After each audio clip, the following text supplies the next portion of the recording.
Hello student, how are you? I hope all are fit and fine. Today we will continue our chapter development. Okay, यहाँ पर हम कर रहे थे विकास की धारणाएं, यानी कि डेवलपमेंट के बारे में लोगों की क्या क्या विचारधारा थी कि किस तरह से विकास किया जाए, किस तरह से हमें आगे बढ़ना है। ठीक है, विकास के यहाँ पर अलग अलग अर्थ लिए जा रहे थे। कोई जो बड़े बड़े बिजनेसमैन थे वो अपने अकॉर्डिंग बता रहे थे, गवर्नमेंट है वो अपने अकॉर्डिंग बता रही थी कि हमें कौन सा जो मॉडल है वो अडॉप्ट करना चाहिए। ठीक है, क्योंकि आज़ादी के समय पर क्या था, भारत बहुत पिछड़ा हुआ माना जाता था, क्योंकि अंग्रेज़ों ने हमारा बहुत शोषण किया, जिसकी वजह से गरीबी बहुत बड़े लेवल पर थी भारत में। ठीक है, इसलिए जो विकास का मॉडल है जो भी अडॉप्ट करना था वो इस तरह से करना था कि हमारा विकास जल्दी हो, जल्दी के साथ ही क्या हो, जो हमारा गरीब तबका है, जो आम जनता है, उसका भी विकास अच्छे से हो। ठीक है, केवल उद्योगपतियों का ही विकास नहीं करना था, बिजनेसमैन का ही विकास नहीं करना था, पूरे देश का विकास करना था और सबको साथ लेकर विकास करना था। ठीक है, इसके लिए योजनाएं बनाई गई, आपस में जो विचारधाराएं थी उनमें बहस हुई कि कौन सी विचारधारा को अडॉप्ट करना है और कौन सी को नहीं।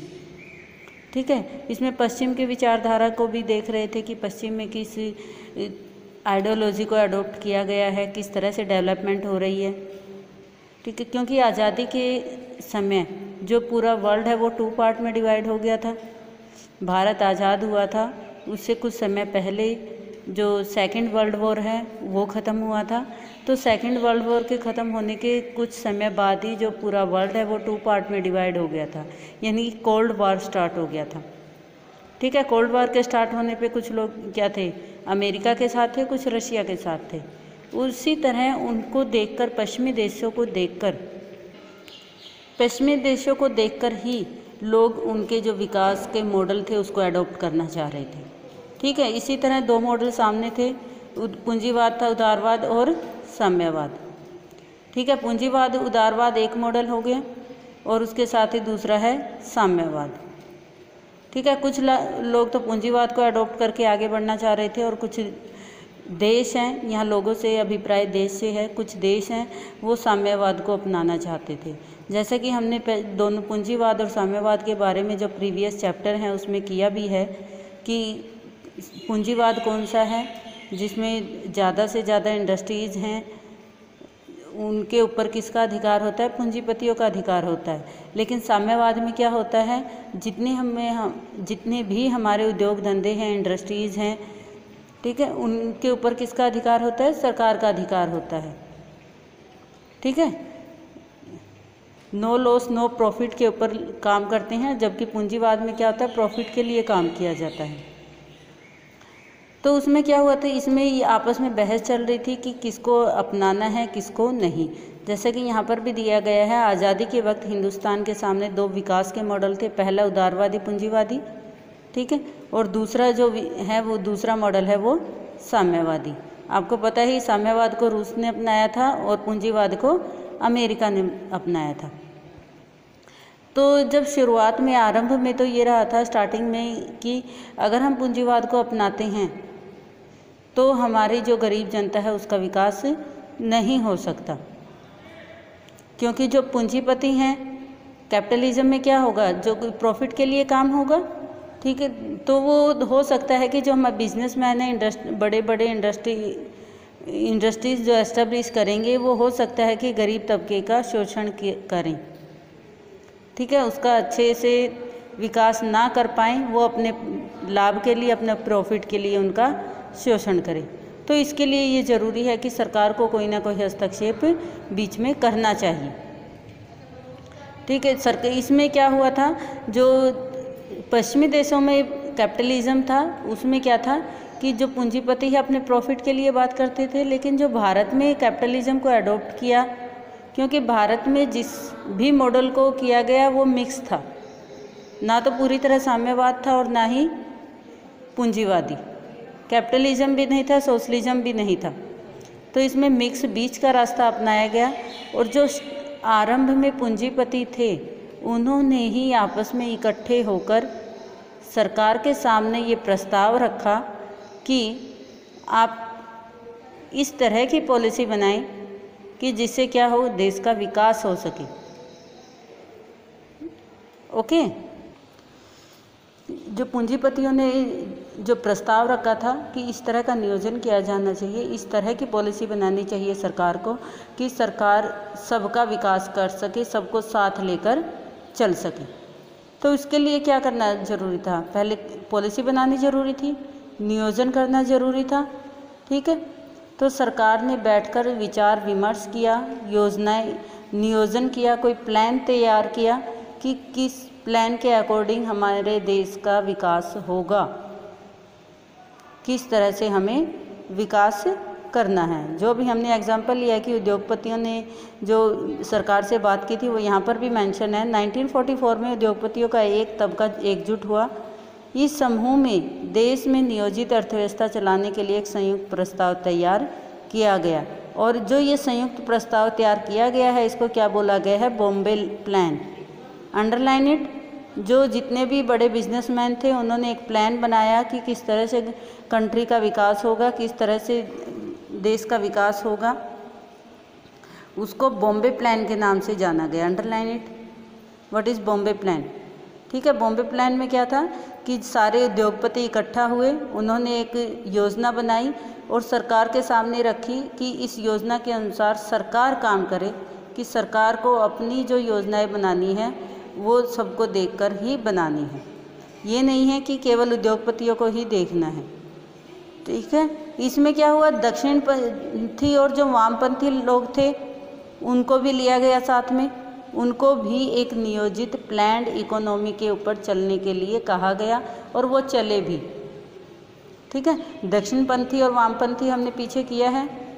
ठीक है, दक्षिणपंथी क्या चाहते थे कि सरकार का इंटरफेयर नहीं होना चाहिए किसी तरह के विकास के कार्यों में, और जबकि वामपंथी चाहते थे कि सरकार का इंटरफेयर होना चाहिए, हस्तक्षेप होना चाहिए। ठीक है, तो बॉम्बे प्लान में क्या हुआ था, इन सब को साथ लेकर आगे विकास के लिए योजना बनाई गई थी।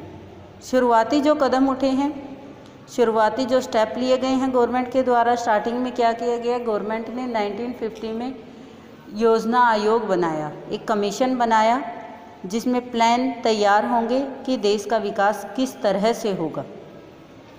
ठीक है, इसमें सारा यही बताया गया कि किस तरह से लोगों का विकास होगा, किस तरह से जो जितने भी हमारे उत्पादन के साधन हैं उनके ऊपर किसका अधिकार है, किसका नहीं।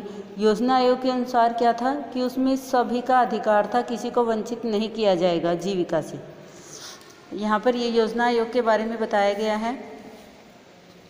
ठीक है, इसमें से मेंशन किया गया था कि योजना आयोग किस तरह से बनाए। योजना आयोग के लिए one more thing here important, यहाँ पर एक मुख्य बात है, महत्वपूर्ण है कि जो योजना आयोग है उसका किसी वर्णन है संविधान में नहीं है।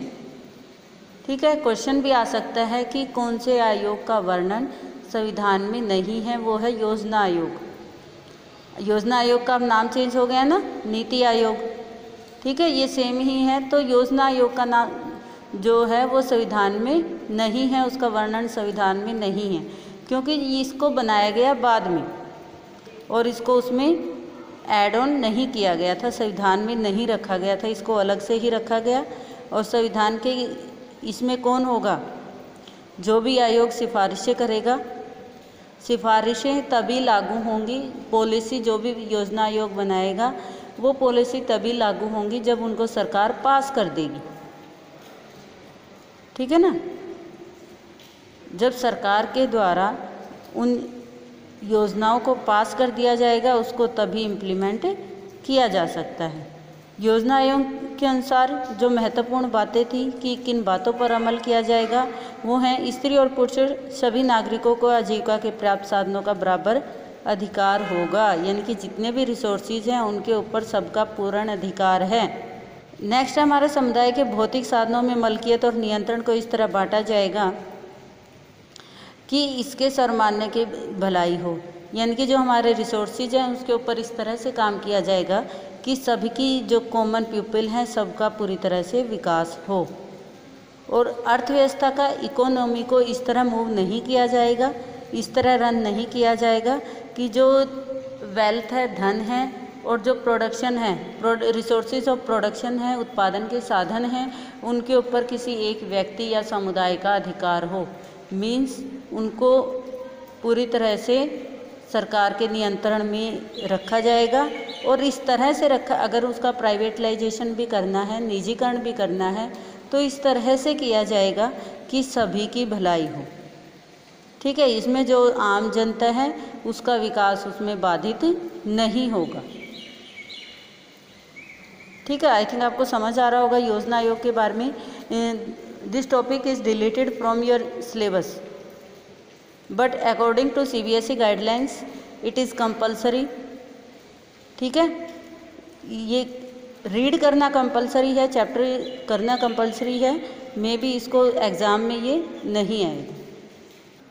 योजना आयोग की तरफ से जो योजनाएं बनाई गई, प्लान बनाए गए, वो डिवाइड किए गए। जो योजना आयोग ने प्लान बनाए थे वो 5 ईयर प्लान के नाम से जारी हुए। ठीक है, उनको पंचवर्षीय योजनाएं बोला गया।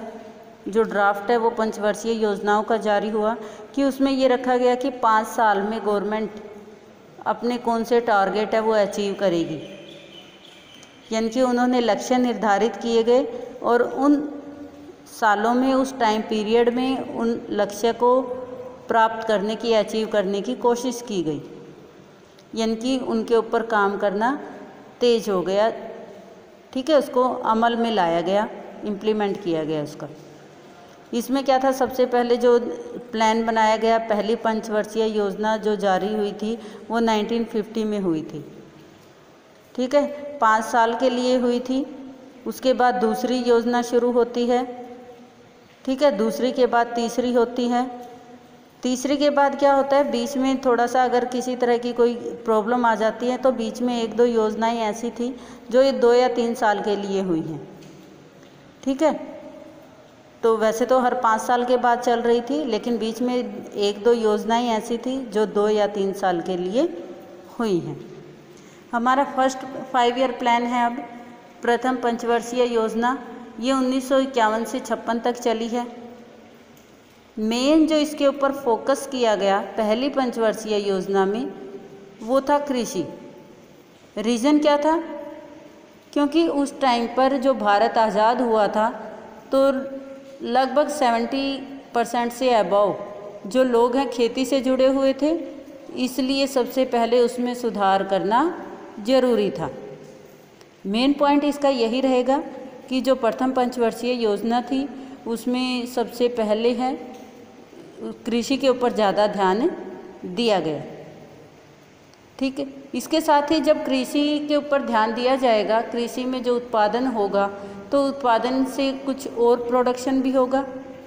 मान लो गेहूं का उत्पादन ज़्यादा हो रहा है तो गेहूं सिर्फ खाने के लिए थोड़ी होगी, खाने के लिए यूज़ होती है, लेकिन सिर्फ हम एक ही तरह से यूज़ नहीं करेंगे। उसके लिए मान लो ब्रेड बनाने हैं, बिस्किट बनाने हैं, अदर चीज़ें बनानी हैं, तो उसके लिए भी फैक्ट्री लगानी होगी, इंडस्ट्रीज़ लगानी होगी। ठीक है, अदर क्रॉप्स की जो हमें फार्मिंग कर रहे हैं, खेती कर रहे हैं, तो अगर उत्पादन ज़्यादा हुआ तो उसका कहीं ना कहीं यूज़ करना होगा, नए नए इन्वेंशन होंगी। तो इससे क्या हुआ, जैसे ही खेती की तरफ ज़्यादा ध्यान दिया गया तो औद्योगिकरण की भी रफ्तार है वो तेज़ हो गई। रॉ मटेरियल कहाँ से आ रहा है, खेती से आ रहा है, उस रॉ मटेरियल को बेचा जाएगा, उससे कुछ और बनेगा। ठीक है ना, तो इस तरह से जो कृषि का, औद्योगिकरण का, दोनों साथ साथ में चले। पहले कृषि की तरफ ध्यान दिया, फिर सरकार ने देखा कि कृषि का उत्पादन ज़्यादा हो रहा है 5 सालों में, तो इसके लिए क्या है, उद्योगों की ज़रूरत ज़्यादा होगी। तो उद्योगों के लिए क्या किया गया, जब दूसरी पंचवर्षीय योजना स्टार्ट हुई तो उसमें ध्यान दिया गया औद्योगिकरण के ऊपर, इंडस्ट्रियलाइजेशन के ऊपर ज़्यादा ध्यान दिया गया। ठीक है, उसको फर्स्ट नंबर पे रखा गया कि ज़्यादा विकास किसका होगा, इंडस्ट्रीज़ का। जब हम इंडस्ट्रीज़ लगाएंगे तभी तो हमारा खेती का विकास का फ़ायदा है। ठीक है, डिमांड तो तभी होगी ना जब इंडस्ट्रीज़ होगी, अदरवाइज जो क्रॉप्स हैं उनकी डिमांड ही नहीं होगी। तो इसमें क्या, सेकंड में क्या है, इंडस्ट्रियलाइजेशन के ऊपर ज़्यादा ध्यान दिया गया। और जब थर्ड जो पंचवर्षीय योजना आई है उसमें इन दोनों को साथ में लेकर चलें। ओके, ठीक है। जो फर्स्ट पंचवर्षीय योजना थी, फर्स्ट 5 ईयर प्लान था, जो उसका प्लान करने में जो मेन रोल रहा है वो किसका रहा है? के.एन. राज। यहाँ पर आप देख सकते हैं के.एन. Raj, underline it. ठीक है, तो इनका मेन रोल रहा है। क्वेश्चन भी आपसे पूछा जा सकता है कि पंचवर्षीय योजना है उसमें कौन थे, किसने तैयार की है, इस तरह के शॉर्ट क्वेश्चन आपके आ सकते हैं। तो इसमें के.एन. राज जो रहे हैं प्रथम पंचवर्षीय योजना के प्लानर। तो सेकंड के कौन रहे हैं? सेकंड के पी.सी. महालनोबिस। पी.सी. महालनोबिस, इसके बारे में यहाँ पर दिया भी गया है आपके। जो इनका बर्थ है वो 1893 में हुआ और 1972 में इनकी डेथ हो जाती है। और ये इंटरनेशनल लेवल पर एक साइंटिस्ट हैं, स्टैटिक्स हैं, और साथ ही इन्होंने क्या किया है, सार्वजनिक और निजी क्षेत्र में, जो सार्वजनिक क्षेत्र में जो इंडस्ट्रीज़ का जो रोल, क्या रोल प्ले करेंगी, वो औद्योगिकरण का किस तरह से भूमिका रहेगी, ठीक है, सार्वजनिक क्षेत्र में, उसके समर्थक भी रहे हैं। ठीक है, सेकंड में क्या है, इंडस्ट्रियलाइजेशन के ऊपर बात हो रही है ना, औद्योगिकरण के ऊपर बात हो रही है, तो इसलिए ये औद्योगिकरण के ज़्यादा फेवर में थे। तो इस तरह से हमारी ये दो मेन योजनाएं हैं यहाँ पर, फर्स्ट और सेकंड। और थर्ड में क्या रहा था, इन दोनों को साथ लेकर चले थे। तो जिस तरह से ये योजनाएं बनाई हैं तो इसमें कोई ना कोई विवाद भी हुआ है, उस विवाद को किस तरह से निपटाया गया है ये आपका सारा सिलेबस में है, ये आपका डिलीट नहीं हुआ है। तो इसको हम अगली वीडियो में करेंगे। This is sufficient for today. Next we will do in next video. Thank you.